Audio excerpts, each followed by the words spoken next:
Good afternoon, everyone.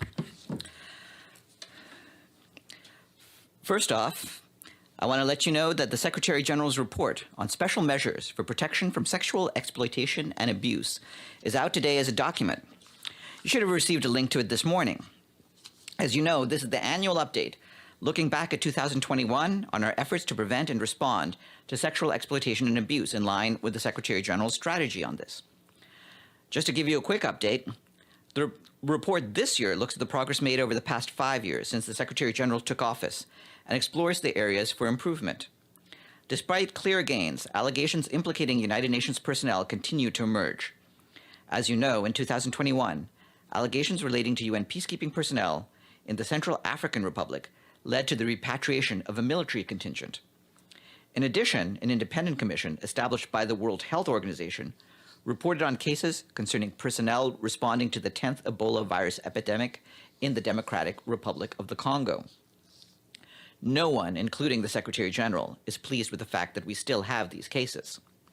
The report notes that while we have not succeeded in ending sexual exploitation and abuse, we have not let our guard down, and we continue working to end impunity and ensure justice for victims.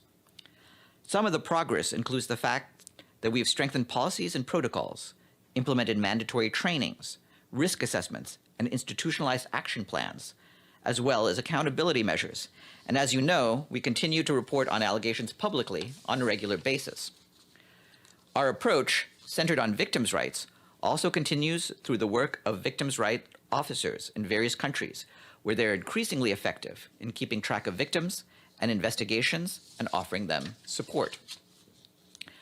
This morning, the Secretary General spoke to the group of friends of gender parity. He told the group that while the UN has achieved gender parity among senior leadership 2 years ahead of the stated goal, there's still much to do.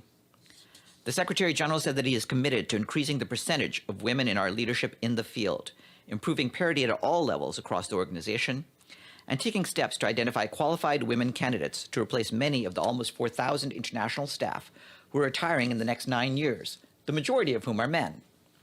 He asked the group for their support by supporting female candidates and working to identify and attract women from all backgrounds to work at the United Nations. His full remarks are online. Moving to Ukraine, our humanitarian colleagues tell us that civilians continue to bear the brunt of the war in Ukraine, where intense fighting is reported in the north, east, and south of the country. Airstrikes and shelling have continued, with significant damage reported in cities including Donetsk, Luhansk, Chernihiv, Kharkiv, Sumy, Kiev, Mykolaiv, and Zhytomyr Oblast. Our humanitarian colleagues warn that conditions, especially in Mariupol, continue to worsen, and people urgently need humanitarian assistance, including food, water, and medicine. Today, the UN Refugees Agency said that 3 million people have now crossed international borders out of Ukraine. Every day for the past 20 days, 70,000 children in Ukraine have become refugees. That is equivalent to 55 children fleeing the country every minute, according to the UN Children's Fund, nearly one every second. The education cluster in Ukraine, which is led by UNICEF and Save the Children, says that access to education has affected about 5.7 million children and adolescents between 3 and 17 years of age. In terms of response, UNHCR has delivered 16,000 meters of tarpaulins and blankets, mattresses, and jerry cans to 5,400 people impacted by ongoing hostilities in Luhansk Oblast in the east. UNICEF and non-governmental organization People in Need have delivered safe water to thousands of people in Donetsk and Luhansk Oblast, also in the east. On funding, the Ukraine Flash Appeal for 2022 has received $224 million so far, which represents 20%. Hans Grunberg, the special envoy for Yemen, briefed the Security Council this morning on the consultations he has had on his framework for peace, saying that he has held bilateral meetings with leaders from the General People's Congress Party and with delegations from the Islah Party, the Yemeni Socialist Party, the Nasserist Unionist People's Organization, and the Southern Transitional Council. In the coming weeks, he said he will hold more consultations in Amman and Aden. The special envoy said that on the military front, sometimes territory exchanges hands and sometimes it changes back. Always, he said, we see civilians paying an unacceptable price for choices they have no influence over. Mr. Grunberg noted that in Aden and the surrounding governorates, the Yemeni rial has decreased by 20% against the dollar since January, raising concerns of another precipitous decline in the currency, increasing prices and deepening divisions in the nationwide economy. Martin Griffiths, the emergency relief coordinator, told the council that after more than 7 years of war, Yemen is becoming a chronic humanitarian emergency. He said that tomorrow, the Secretary General, along with the presidents of Switzerland and the Foreign Minister of Sweden, will co-convene a high-level pledging event for the humanitarian crisis in Yemen. The response in Yemen is estimated to require $4.27 billion for this year. Food prices in Yemen nearly doubled last year, he said, and prices could rise further this year, with about a third of the country's wheat coming from Russia and Ukraine. The Council began its work today by renewing the mandate of the UN mission in South Sudan by 1 year. The Deputy Secretary General is in Lebanon today and spoke at the opening of the Arab Forum for Sustainable Development. She said that across the Arab region, COVID-19 reversed the first signs of progress towards the Sustainable Development Goals and pushed the overall debt burden to an equivalent of 60% of GDP. And now, she added, the war in Ukraine is destabilizing a global economy still reeling from the pandemic, triggering dramatic spikes in prices of food, fuel, and other essential goods. Getting back on track to achieve the SDGs will require policy changes aligned with the 2030 Agenda and a clear emphasis on leaving no one behind. The Deputy Secretary General said that North Africa and the Middle East are home to remarkable dynamism and enormous potential. The Arab Forum for Sustainable Development is an opportunity to chart an ambitious path forward, she concluded. I'd been asked about the Sunday missile attack in Erbil in Iraq. I can say that the Secretary General is deeply concerned about the missile attack in Erbil. The attack comes at a critical moment for Iraq's path to peace and stability. He renews his call on all concerned sides to exercise restraint and avoid escalation. He urges Iraq's partners to support Iraqi efforts to advance regional peace and security, in accordance with the principles of sovereignty, territorial integrity, and good neighborly relations. In Chad, we, along with our humanitarian partners, launched the country's 2022 Humanitarian Response Plan and the Cameroon Refugee Response Plan with the government and donors to support vulnerable populations, including refugees living in Chad. The Humanitarian Response Plan seeks $511 million to help 3.9 million people, including internally displaced, returnees, refugees, and vulnerable people living in host communities.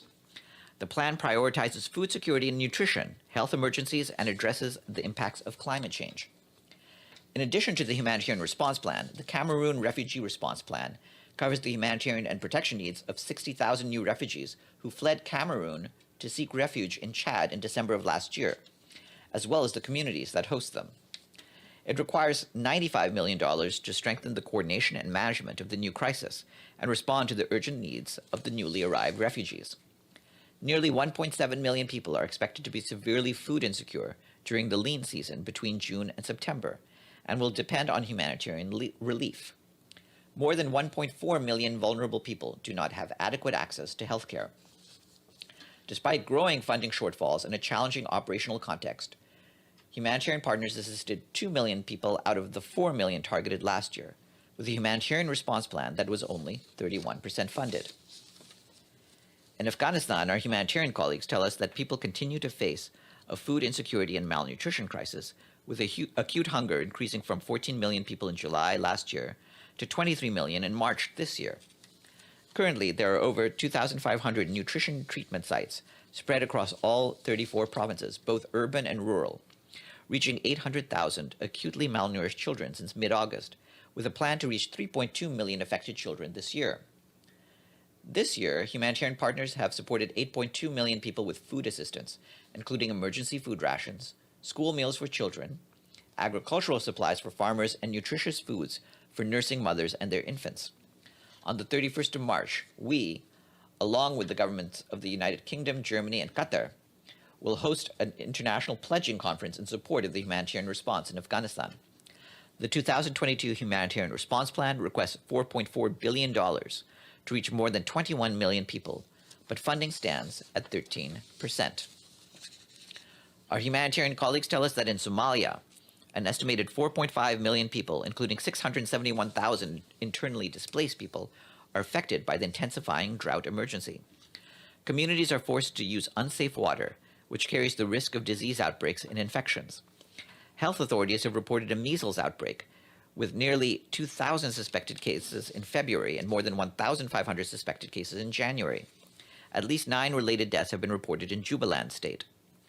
More than 1.4 million children, nearly half of all Somalia's children under the age of 5, are likely to suffer from acute malnutrition, including 329,500 who are likely to be severely malnourished due to the ongoing drought.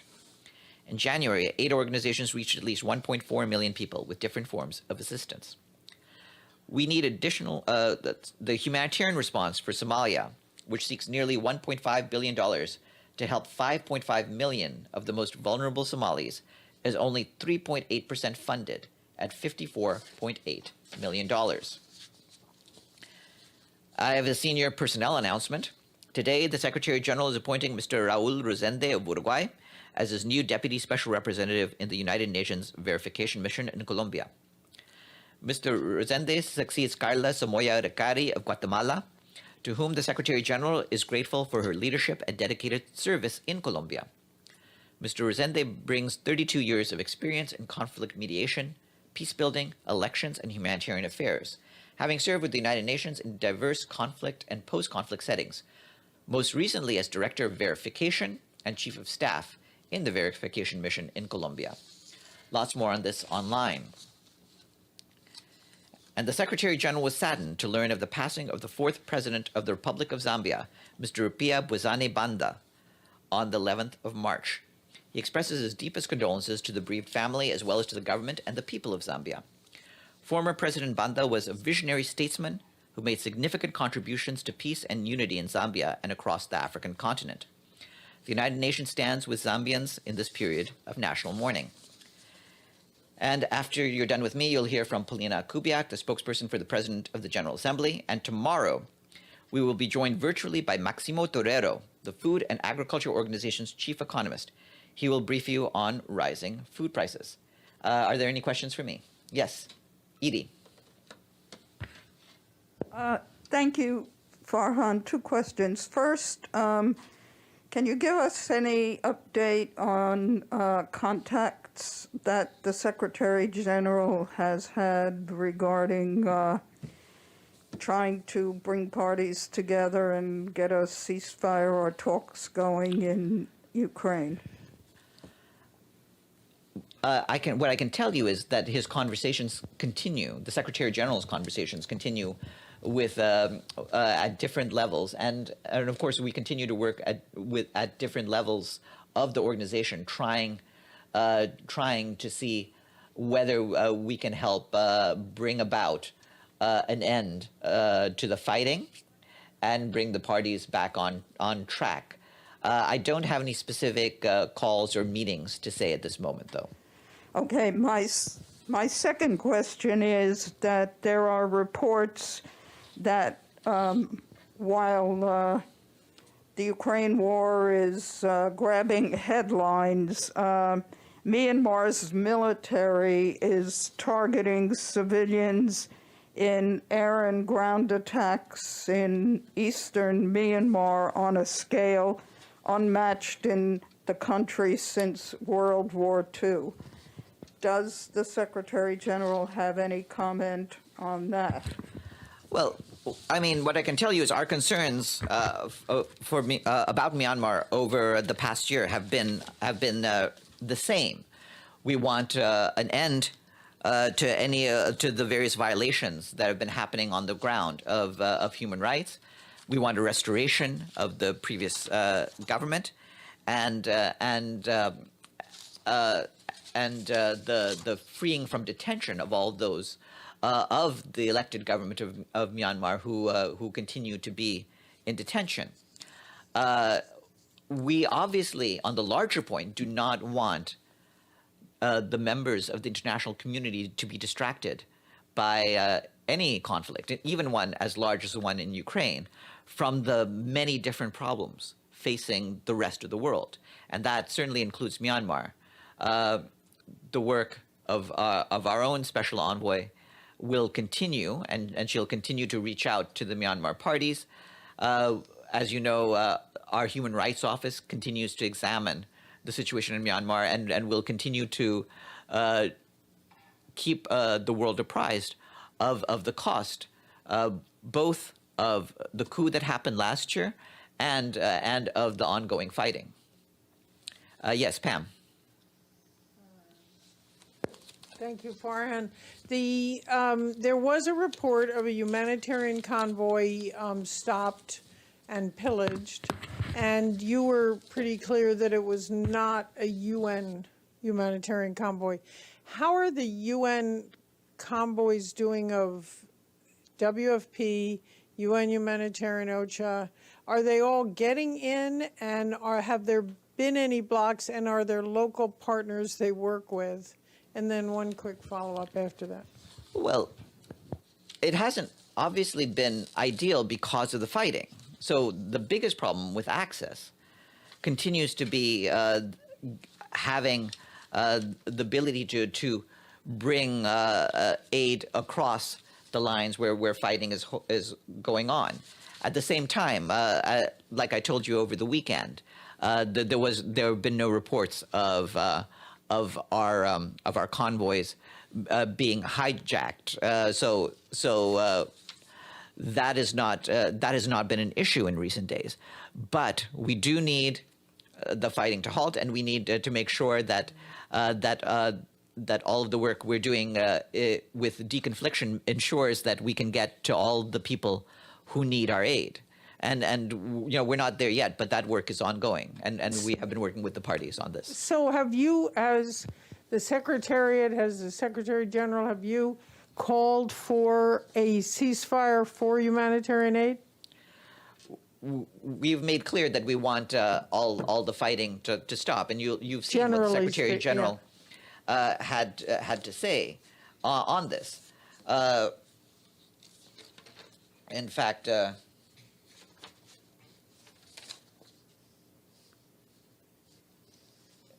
you know, he called yesterday for an immediate cessation of hostilities and serious negotiations based on the principles of the UN Charter and international law. So that is what we're pushing for most of all. But in the meantime, until then, what we're trying to do is work on deconfliction so that we can get aid safely to the people who need it. Great. Wait, just one quick follow-up to Edie. One more, and then we'll move on. Okay, just a follow-up to Edie's question, which is that he mentioned yesterday that he has spoken to Vladimir Putin, Russia's president. Do you know the last time he did? There hasn't been something recent on this, but I would actually correct you. He did not say that he's spoken to President Putin. He said, "I've talked with a number of leaders that are in permanent contact with President Putin." Okay. So that is what he's been saying. Yes, please. Thank you, Farhan. Just a quick question on Ukraine. Journalists are being targeted, and as far as I remember, 2 journalists have been killed so far. Has the Secretary General had any reactions I might have missed? Thanks. What we would call for, and we've been saying this since the beginning, is we want all journalists to exercise their tasks without any form of harassment. Of course, we are opposed to the killing of any journalists in this conflict, and call for all such actions to be thoroughly investigated, and for those who have been behind these killings to be held accountable. Yes, please, in the back. Ray. Thank you, Farhan. This morning, the Russian ambassador talked about a draft on her humanitarian situation in Ukraine, which include 3 points: a ceasefire, humanitarian corridors, and not targeting civilian areas. Does the UN or the SG welcome this step or have any comment? Thank you. Well, we encourage any progress by the various parties in terms of getting to a cessation of hostilities and getting to a situation where we can provide humanitarian aid. We'll have to see what the results of these discussions are, however. Yes, Kristen, and then Celia after that. The Russian ambassador this morning also mentioned a cluster bomb attack that he blamed Ukraine for. I know the Human Rights Organization has said that there's some evidence of Russia using cluster munitions in this conflict. Do you know have you seen any evidence of this and it being used by Ukrainian forces? He was very critical of the Secretary General for being quick to condemn Russia's activities, but not the other side's. We would need further information to see whether we could confirm that. Beyond that, I just want to reiterate what the Secretary General said yesterday in terms of questions about attacks on Donetsk, saying that any attacks on civilians or civilian infrastructure is regrettable if accidental and condemnable if done on purpose. But he also pointed out that the overwhelming majority of civilian casualties and the overwhelming majority of civilian infrastructure destruction was done in the context of the war by the Russian forces. Celia.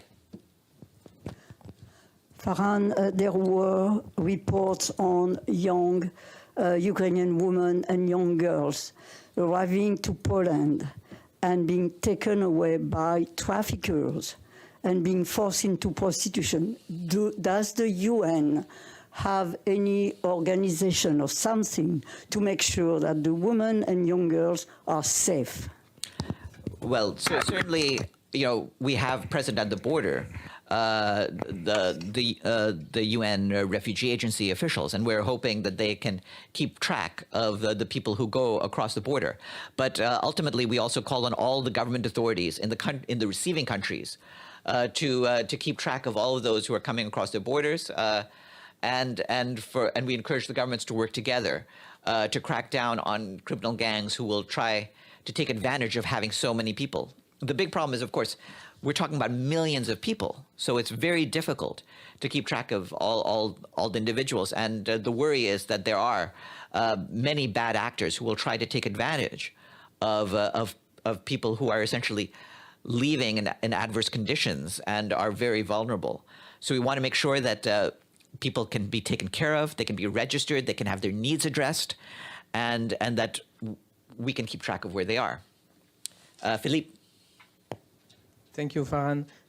Maybe I missed this, but I didn't see any statement from the Secretary General of the 81 people killed in Saudi Arabia on Saturday. It was death penalty. I saw Bachelet's statement, but I didn't see anything from the SG. I saw the statement this morning about the former president of Zambia, but I don't see anything on the 81 people killed on Saturday. Well, what I can tell you is the Secretary General fully endorses and shares the views of the High Commissioner for Human Rights. But above and beyond that, as you know, the Secretary General has taken a very strong stand against the death penalty and its manifestation in all countries. And he wants around the world, including in Saudi Arabia, for there to be a moratorium on all executions with a view to the progressive abolition of the death penalty. And I don't. Okay, Maureen Picard has a question in the chat. Maureen, over to you. Can you hear me? Yeah, I can. All right. Yes, regarding the Ukrainian peacekeepers being withdrawn from DRC, there has been a massacre ongoing near Beni, I believe. Is that a problem for the MONUSCO right now? And could you update us on whether those Ukrainian peacekeepers and helicopters are in the process of being replaced? Thank you. On the second part, yes, we are in the process of finding replacements for all the departing Ukrainian assets. We had appreciated Ukraine's contributions to UN peacekeeping, but as you know, it is the right of every member state to pull out its forces from peacekeeping, and they have informed us, as you know, across the board, and we provided the details last week about their departures. It is a significant amount of personnel and equipment in the DRC that will need to be replaced, and we are seeking their replacement. And we'll try in the upcoming days to get an update on what the situation on the ground is in Beni. But certainly we do have many existing MONUSCO forces who are monitoring and will try to respond as best they can. And with that, I will turn the floor over to my colleague Paulina Kubiak. Thanks very much, everyone.